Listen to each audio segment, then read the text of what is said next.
Bonjour à toutes et à tous et bienvenue pour cette nouvelle vidéo.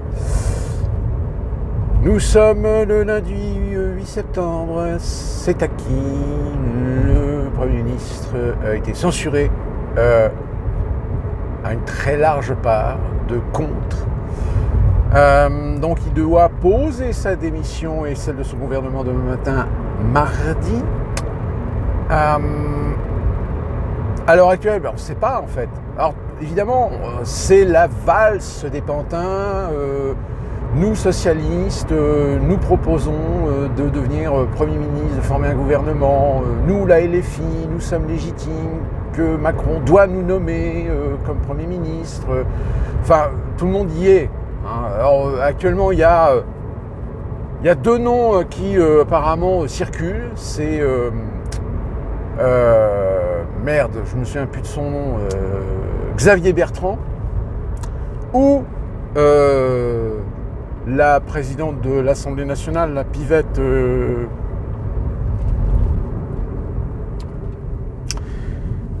ça se trouve, voilà, on est dans de la spéculation pure en ce moment, parce que le problème avec Macron, c'est que, souvenez-vous la dernière fois, il a mis combien, 1 semaine, 2 semaines pour nommer un nouveau Premier ministre pour remplacer Barnier.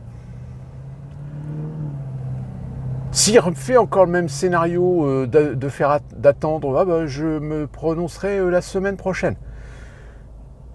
C'est bien la démonstration que le mec, il n'en a plus rien à foutre de la France.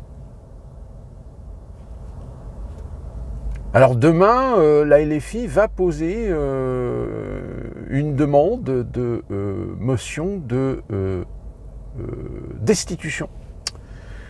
Sauf que le RN a déjà annoncé que il ne voterait pas la motion. Je le répète pour ceux qui ont peut-être l'oreille, le RN a annoncé qu'il ne voterait pas la motion de destitution.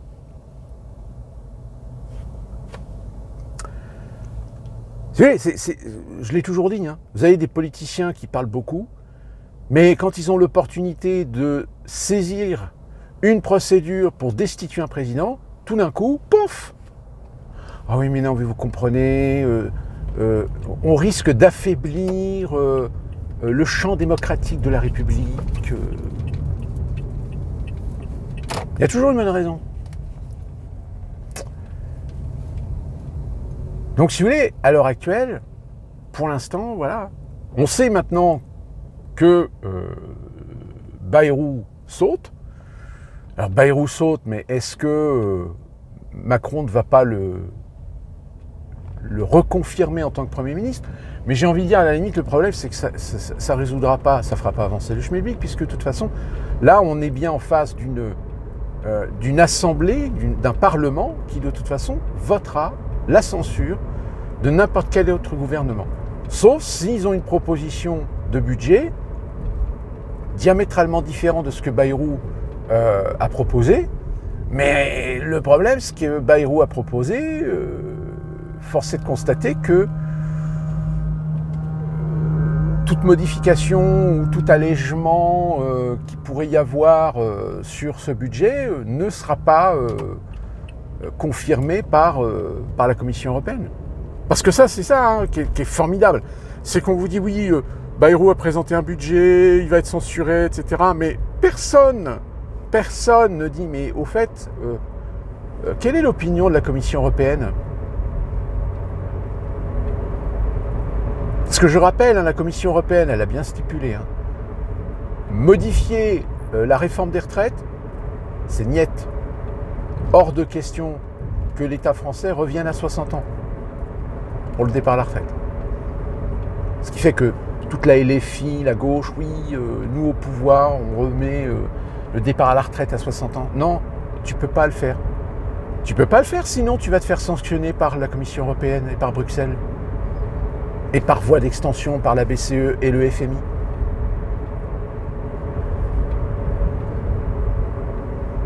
Blablabla.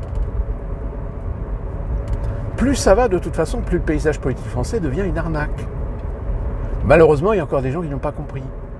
Qui plus est, des gens qui se croient militants, qui se croient être convaincus d'avoir des positions politiques de droite ou de gauche, mais dès qu'on leur met le nez dans la merde, comme quoi ceux qui les représentent dans leur parti, dans leurs idéologies, en réalité se foutent royalement de leur gueule, non, ils vivent dans le déni.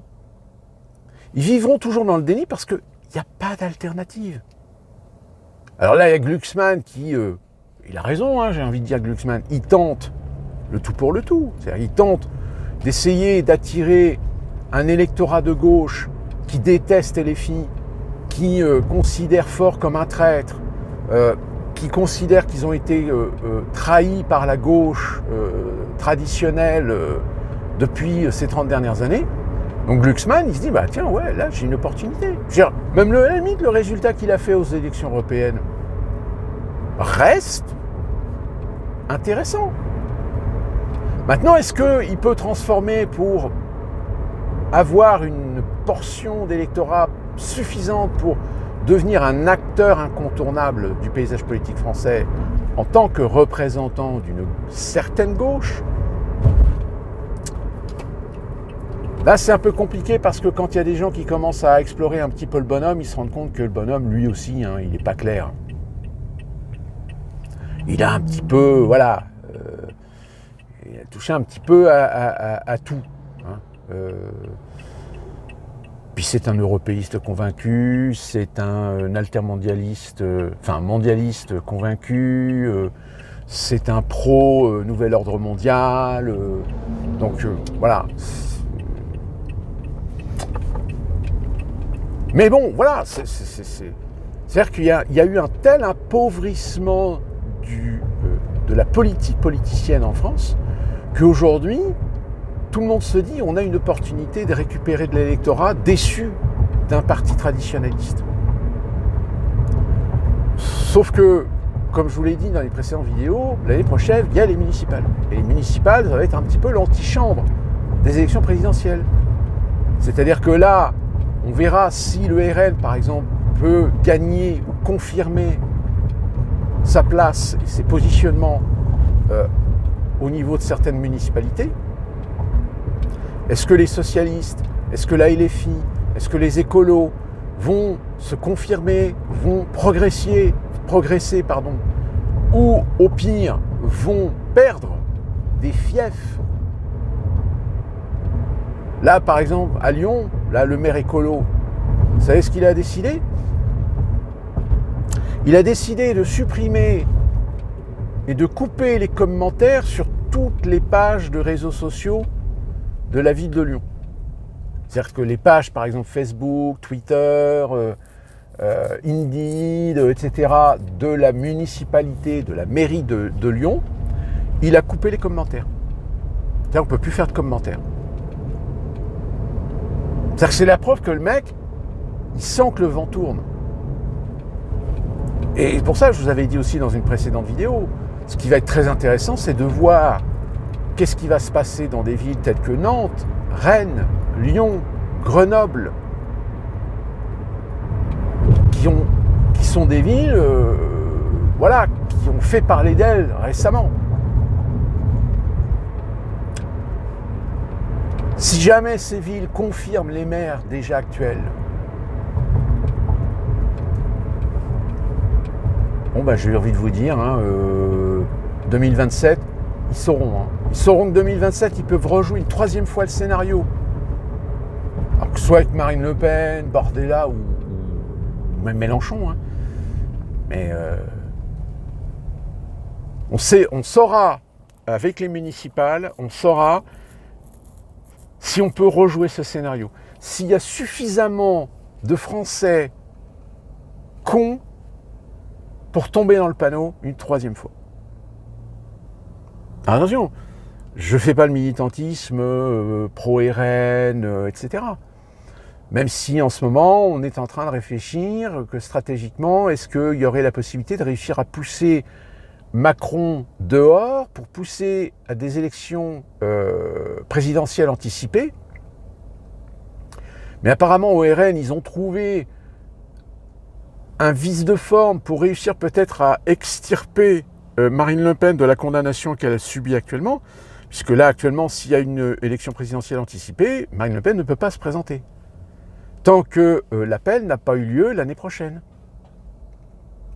Donc Marine Le Pen a tout intérêt à ce que Macron ne démissionne pas ou ne soit pas viré. D'où la raison pour laquelle, je vous l'ai dit tout à l'heure, le Rassemblement national ne votera pas la motion de destitution. Parce que Marine Le Pen, aujourd'hui, ne peut pas se présenter. Il faut qu'elle attende l'année prochaine pour savoir si l'appel casse la première condamnation ou si elle est confirme. Oui, parce que la décision, à partir du moment où tu fais appel, la condamnation n'est pas suspensive.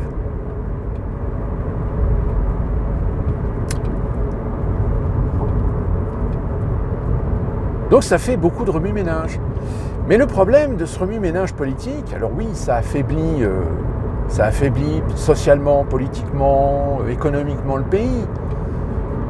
Mais j'ai envie de dire, dans l'état où il est aujourd'hui le pays, peut-être qu'une bonne crise, un bon coup de butoir, peut-être que ça ferait réveiller un petit peu les choses.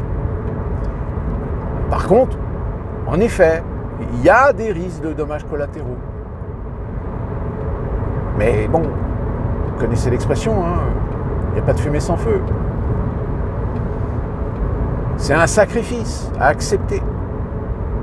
Parce que croire qu'on peut faire changer les choses par voie démocratique, non, je vous l'ai dit, le système il est verrouillé. Et leur plus grande peur justement, qui les pousse à encore plus verrouiller le système, c'est de voir émerger une personnalité apolitique de la société civile qui pourrait éventuellement, ce que j'appellerais peut-être le syndrome Trump. C'est-à-dire un mec qui se présente pour être candidat à la présidentielle, tout le monde se fout de sa gueule parce que ouais non mais attends, Donald Trump quand même. Non mais c'est une plaisanterie, de toute façon il fera pas 10%. Sauf qu'avec le temps, 10, 15, 20, 24, 25, 30, 35, 38, 40, 45. Oh, qu'est-ce qui se passe là ? Il se passe que Trump est une alternative. Trump est vu par un grand nombre d'Américains comme étant une alternative aux politiciens traditionnels, bipartis, démocrates, républicains.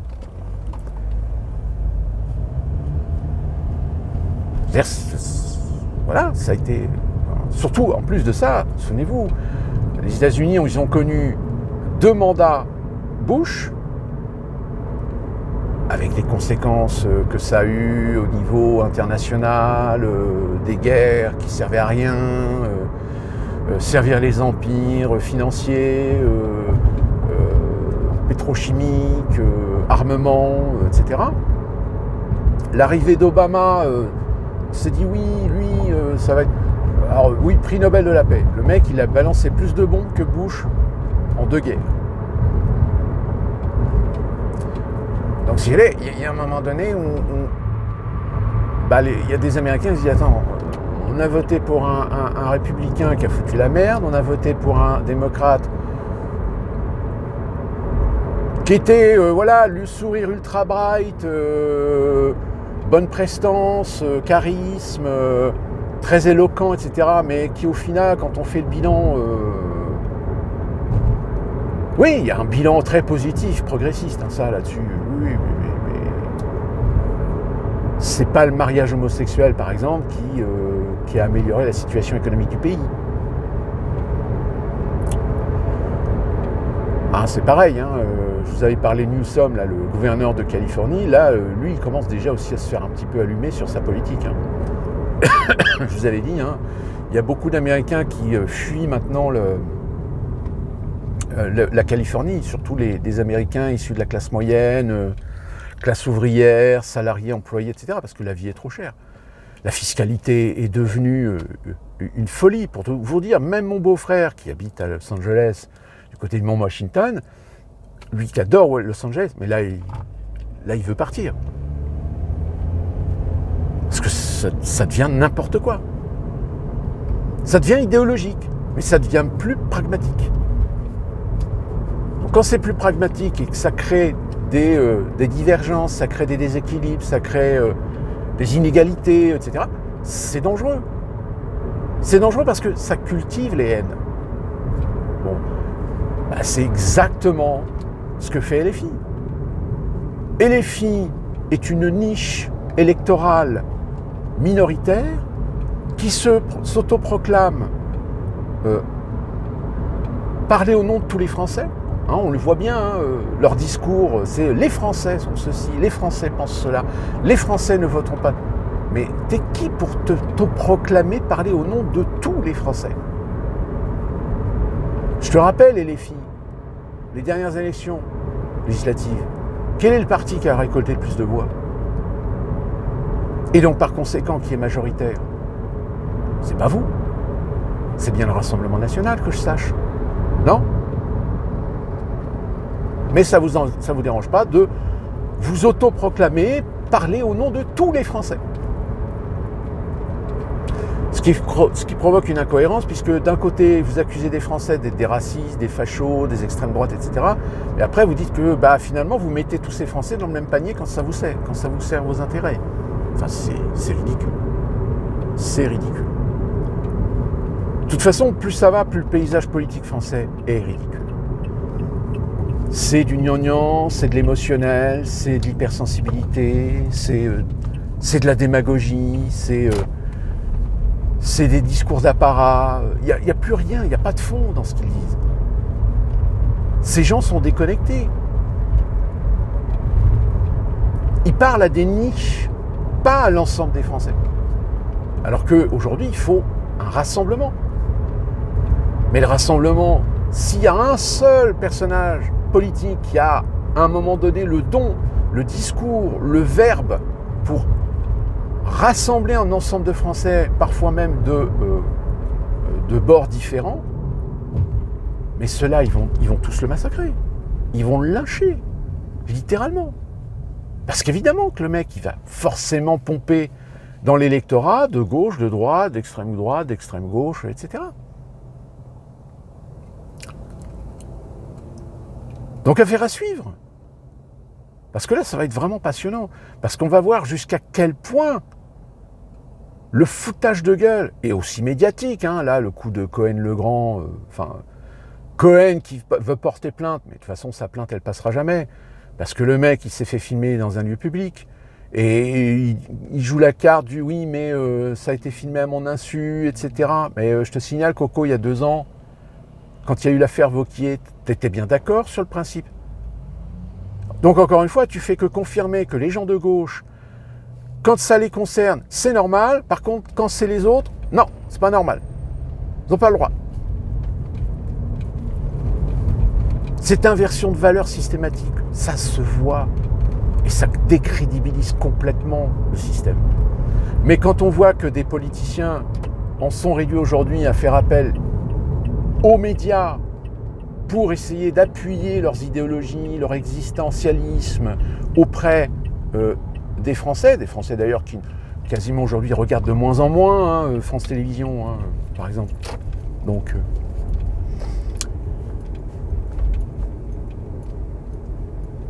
on dit toujours que la vérité est ailleurs.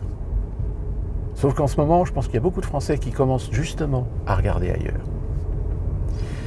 D'ici là qu'on se retrouve pour une prochaine vidéo, je vous laisse méditer sur la question. N'hésitez pas à donner votre avis, votre opinion, votre sentiment dans les commentaires.